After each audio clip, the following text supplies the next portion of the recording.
बदलने लगता है, बिगड़ने लगता है। एक बिंदु आता है जब तुम बिल्कुल ऐसे ढह कर गिर जाते हो, जैसे एक बिंदु आता है जब पुल ढहकर अचानक गिर जाता है। और पुल का गिरना जरूरी नहीं है कि बड़ी लंबी उम्र के बाद हो। पुल पर बम गिरा दो तो 2 साल पुराना पुल भी गिर सकता है। वैसे ही इंसान पर बम गिरा दो तो 20 साल का इंसान भी मर सकता है। पर बम ना गिराओ तो पुल भी चलेगा 70-80 साल और इंसान भी चलेगा 70-80 साल। पुल के पास ताकत होती है, पुल के ढांचे के पास एक गुण होता है जिसको आप बोलोगे ताकत, और इंसान के ढांचे में एक गुण होता है जिसको आप कहोगे अहंकार। वो ढांचे से भिन्न नहीं है जरा भी। इसका अर्थ है कि ढांचा गया तो वो गुण भी गया। ठीक वैसे जैसे पुल के गिरने के बाद ताकत शेष नहीं रह जाती, उसी तरीके से शरीर के गिरने के बाद कोई जीवात्मा नहीं शेष रह जाती। जीवात्मा को अगर तुम्हें मानना भी है, अहंकार, जीवात्मा माने अहंकार, उसको तुम्हें अगर मानना भी है तो वो सिर्फ तब तक है जब तक शरीर है। ठीक वैसे जैसे पुल में ताकत तभी तक है जब तक पुल है। जिस दिन पुल नहीं तो ताकत बचेगी क्या? ऐसा थोड़ी कि पुल जब गिर जाता है तो उसकी ताकत हवा में उड़ जाती है और वो किसी दूसरी पुलिया के गर्भ में घुस करके नए पुल को जन्म देगी। जीवात्मा घूम रही है, भूत प्रेत घूम रहे हैं, पुल की आत्मा घूम रही थी। ऐसा होता है क्या? समझ में आ रही बात? तो भीतर आत्मा वगैरह नहीं है। लोग पूछते हैं आत्मा भीतर नहीं है तो कहां है? आत्मा स्थान से अतीत है। तुम ऐसे पूछ रहे हो जैसे आत्मा कोई चीज है कि कहीं रखी होगी। लोग पूछते हैं बड़ी मासूमियत से, आचार्य जी आपने ये तो बोल दिया कि शरीर में नहीं है आत्मा। अरे पर शरीर में नहीं है तो कहां है? देखा बुद्धू ही निकले। शरीर में नहीं है तो क्या कटोले में है? कितना बुद्धू है आचार्य। ये सब जो तुम्हें दिखाई दे रहा है ना, ये तुम्हारी इंद्रियों का प्रक्षेपण, इसमें आत्मा थोड़ी होगी कि आत्मा यहाँ गई घूम रही है। उसे नहीं जाना जा सकता, वो अनंत है, उसकी कोई सीमाएं नहीं है, उसको कहीं रखा नहीं जा सकता, उसकी कोई परिभाषा नहीं है, उसके बारे में सोचा ही नहीं जा सकता, उसकी कल्पना नहीं की जा सकती, उसे आत्मा बोलते हैं। तो तुम क्या पूछ रहे हो कि लखनऊ में है कि बाराबंकी में है कि नागपुर में है कि कैलिफोर्निया में है आत्मा? कहाँ है बताओ ना, कहाँ है? कहीं नहीं है। ये जो त्रिआयामी स्पेस है इसमें कहीं नहीं है।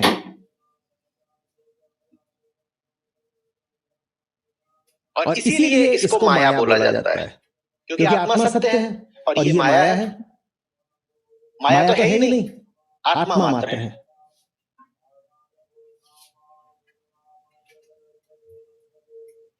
अब ये सुनने में कठिनाई हो रही है। इसी कठिनाई से बचने के लिए लोग धर्मियों ने सस्ता फार्मूला निकाला। बोले आत्मा एक चिड़िया है जो यहाँ रहती है और मरते समय ऊपर से उड़ जाती है और उसके ऊपर उसके कर्मों का सारा बोझ होता है। तो पुण्यात्मा चिड़िया होती है या पापिन चिड़िया होती है। जैसे उसके कर्म होते हैं उसी हिसाब से उसको अगला जन्म मिल जाता है और इस तरह से चक्र चलता रहता है। ये निकाल दिया। ये तुम बाल कथा, ये परी कथा मनोरंजन के लिए ठीक है, पर इसका सत्य से, दर्शन से, वेदांत से कोई संबंध नहीं है। तो भीतर क्या है? अंतःकरण। और अंतःकरण के 4 हिस्से, मन बुद्धि चित्त अहंकार। भीतर आत्मा नहीं है, भीतर अंतःकरण है और उसके 4 हिस्से मन बुद्धि चित्त अहंकार। आज श्री कृष्ण उसमें से एक हिस्से की बात कर रहे हैं, चित्त की। चित्त तक पहुंचने के लिए जरूरी है कि अंतःकरण को समझो। अंतःकरण तक पहुंचने के लिए जरूरी है कि जानो कि भीतर आत्मा नहीं है। क्योंकि भीतर अगर आत्मा है तो अंतःकरण का प्रश्न ही नहीं पैदा होता। भीतर आत्मा नहीं, अंतःकरण है। मन बुद्धि चित्त अहंकार। मन क्या है? संशय संकल्प विकल्प के पिंड को मन कहते हैं।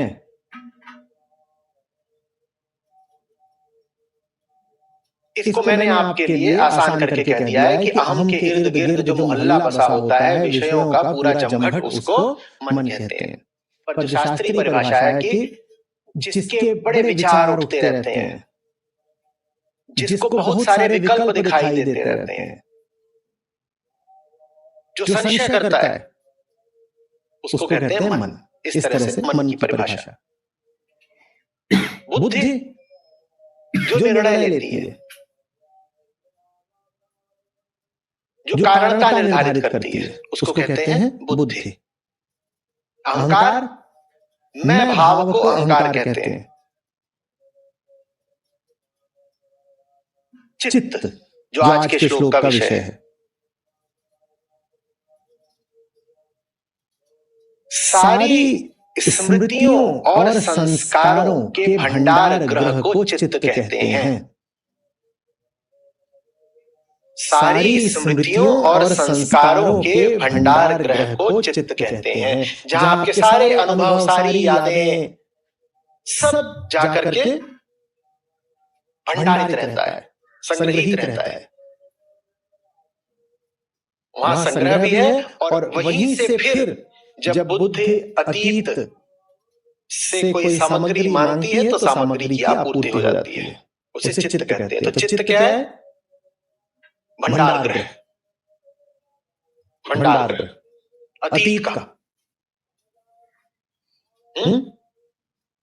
और सारे शारीरिक संस्कारों का, उसको ऐसे भी कह सकते हो कि सब अनुभवों, यादों, सामाजिक संस्कारों और शारीरिक संस्कारों के संग्रह को चित्त कहते हैं। अरे बात समझ में बड़ी गजब की बात कह रहे हैं श्री कृष्ण। योग की माने जीवन मुक्ति की परिभाषा दे रहे हैं कि अब श्लोक आपके लिए पढ़ रहा हूं, 6वां अध्याय 18वां श्लोक। जब चित्त संयमित होकर आत्मा में स्थित रहे, चित्त संयमित है और आत्मा में स्थित रहे, तो वो निष्प्रह हो जाता है और युक्त कहलाता है, योग में स्थित कहलाता है।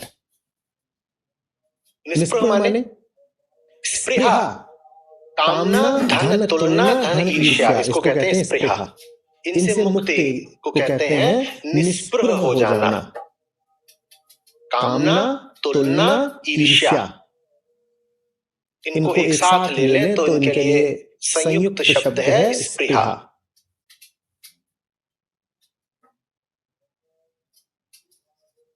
ठीक है? तो चित्त जब आत्मा में स्थित रहता है, श्री कृष्ण कह रहे हैं, तो उसको कहते हैं योग। चित्त, चित्त जब आत्मा में स्थित रहता है,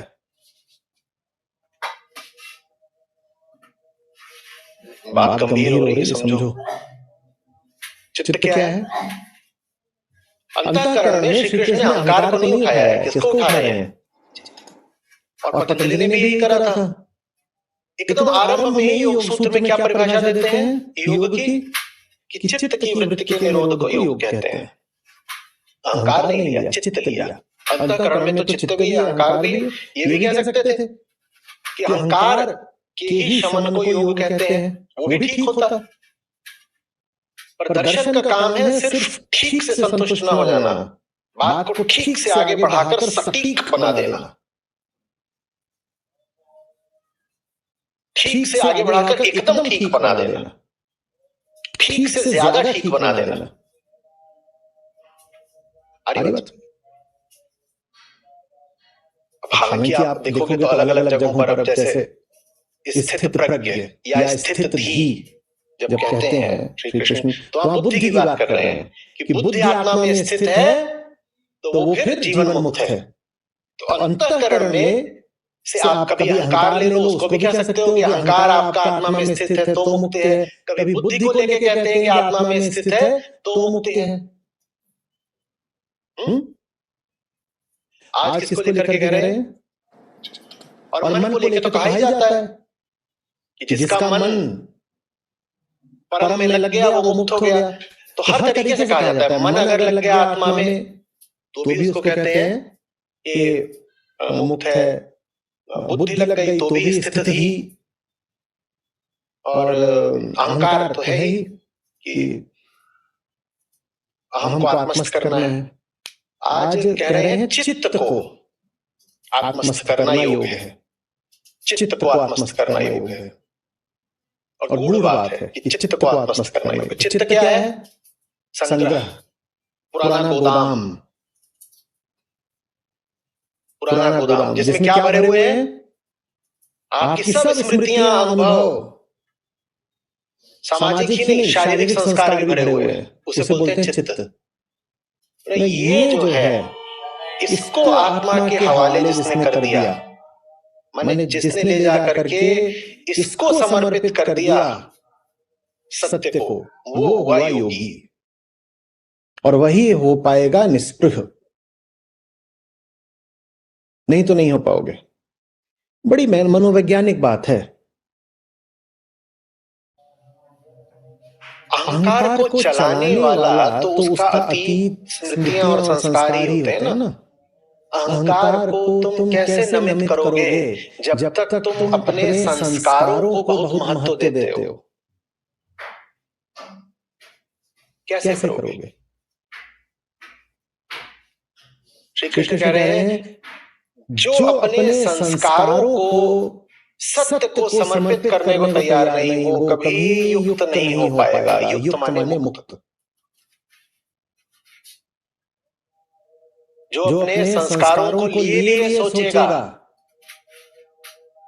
कि मुक्त हो जाऊं, बुद्धू बना रहा है खुद को। और आप सब लोग गीता यात्रा में साथ हैं और बहुत लोगों के तो 3 वर्ष से भी अधिक हो रहे हैं।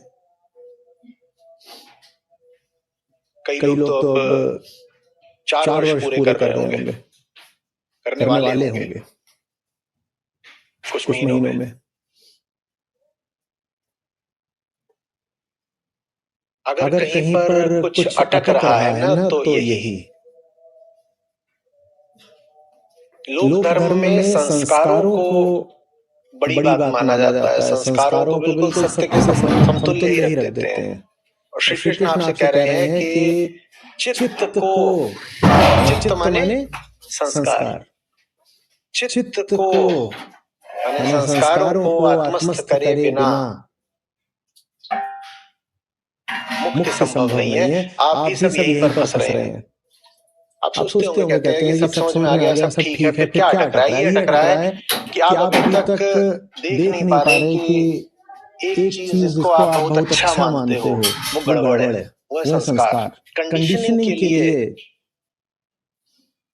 शास्त्रीय शब्द है संस्कार। जिसने संस्कार को पकड़ रखा है वो अभी प्रभावित है, अनुकूलित है, कंडीशनड है।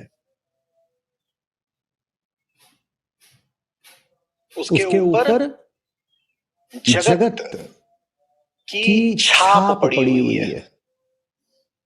अंग्रेजी में संस्कारों को मालूम क्या बोलते हैं? इंप्रेशंस। अभी छाप पड़ी हुई है और जिसके ऊपर अभी जगत की छाप पड़ी हुई है वो मुक्त कैसे होगा? जगत की छाप माने गंदगी की छाप। गंदगी छपी हुई है अभी आपके ऊपर, तो आप निर्मल के द्वार कैसे जाओगे? मैली चादर ओढ़ के कैसे द्वार तुम्हारे आऊं। यहाँ गा रहे हैं तो उन्हें पता तो है कम से कम की समस्या ये है कि मेरी चादर मैली है। चादर को जो मैला कर दे उसको ही संस्कार कहते हैं। आप कहेंगे संस्कारों का ये अर्थ तो नहीं होता। संस्कारों का वास्तविक अर्थ होना चाहिए जो चादर के मैलेपन को हटा दे। पर जो चादर के मैलेपन को हटाता है वो फिर चित्त में कभी भी संग्रहित नहीं होता। ठीक वैसे जैसे आपकी साड़ी अगर मैली है, आप साबुन से उसको रगड़ते हैं तो क्या साबुन साड़ी में लगा रह जाता है? क्या साबुन छपा रह जाता है? तो अगर संस्कार असली होता तो गंदगी के साथ स्वयं भी बह गया होता। साबुन आता है, गंदगी हटाता है और स्वयं भी बह जाता है ना। पर हमारे संस्कार बह नहीं जाते। हमारे संस्कार हमारे भीतर पड़े रहते हैं। हम कहते हैं मैं संस्कारित हूं और इस बात में गर्व अनुभव करते हैं कि आपके भीतर संस्कार बैठे हुए हैं। अगर आपके भीतर संस्कार बैठे हुए हैं तो फिर वो साबुन नहीं है, वो गंदगी है जो साबुन का रूप लेकर के आई है। अगर वो साबुन होता तो भीतर नहीं बैठता, ठीक वैसे जैसे साबुन साड़ी के ऊपर नहीं बैठ जाता, वो सफाई करता है और बह जाता है। वास्तविक संस्कार आएगा, गंदगी साफ करेगा और चला जाएगा। सोना होता है ना, जब सोने की सफाई की जाती है, सोने में से गंदगी हटाई जाती है, उसको भी कहते हैं कि अब सोना संस्कारित किया जा रहा है। आग से निकालते हैं सोने को और द्रव्यों से निकालते हैं सोने को, उसको भी यही कहते हैं कि सोना अभी संस्कारित किया जा रहा है। सोने को आग से निकालते हैं, क्या आग बची रह जाती है बाद में? आग गंदगी को जलाती है और फिर फट जाती है। वास्तविक संस्कार का काम है कि गंदगी को हटाए और मिट जाए, पर हमारे संस्कार ऐसे नहीं होते। हमारे संस्कार हमारे भीतर बैठ जाते हैं और हम बहुत खुश होते हैं कि देखो हम अपने संस्कारों पर चलते हैं। जो संस्कार तुम्हारे भीतर बैठ गया हो वही तो बंधन है, और उसी से मुक्ति की बात गीता कर रही है।